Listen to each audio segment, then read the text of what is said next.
Kla bakana kana bakana kana badaple kla mawe so bagun.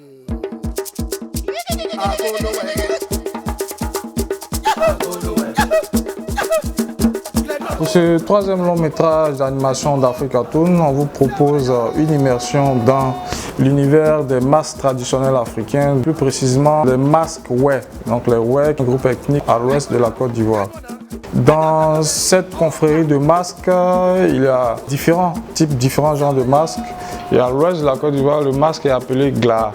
Le Gla, c'est la figure centrale de la cosmogonie Wè, parce que vous verrez que le Gla est une institution mystico-religieuse qui est au cœur de la vie des Wè, puisque le Gla est l'intermédiaire entre Dieu et les hommes.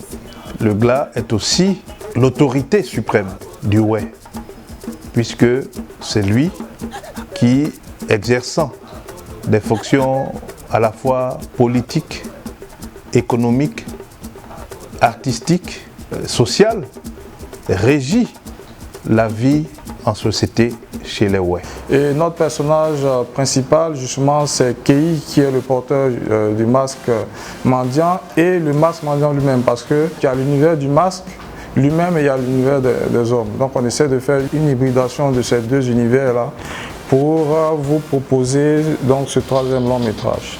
On donne certains outils initiatiques à notre public et on les invite à observer à l'intérieur du bois sacré. Est-ce qu'il y a des choses intéressantes? Est-ce qu'il y a des valeurs à retenir de ces rites-là traditionnels?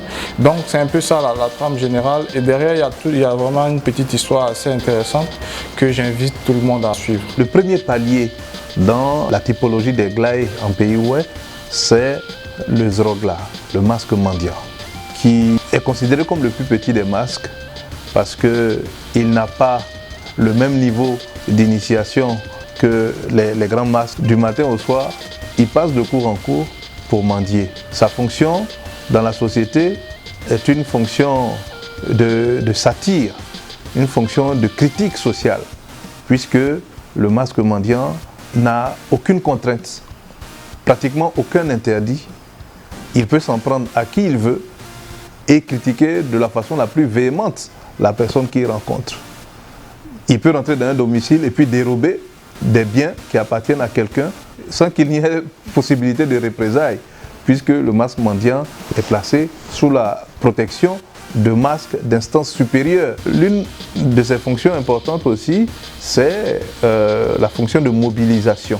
J'avoue que lorsque j'ai lu le synopsis de Wè, le masque mendiant, j'ai été vraiment impressionné. J'ai été tout de suite séduit et c'est ce qui a fait que j'ai encouragé l'équipe en engageant Africa Toon à accompagner ce projet-là.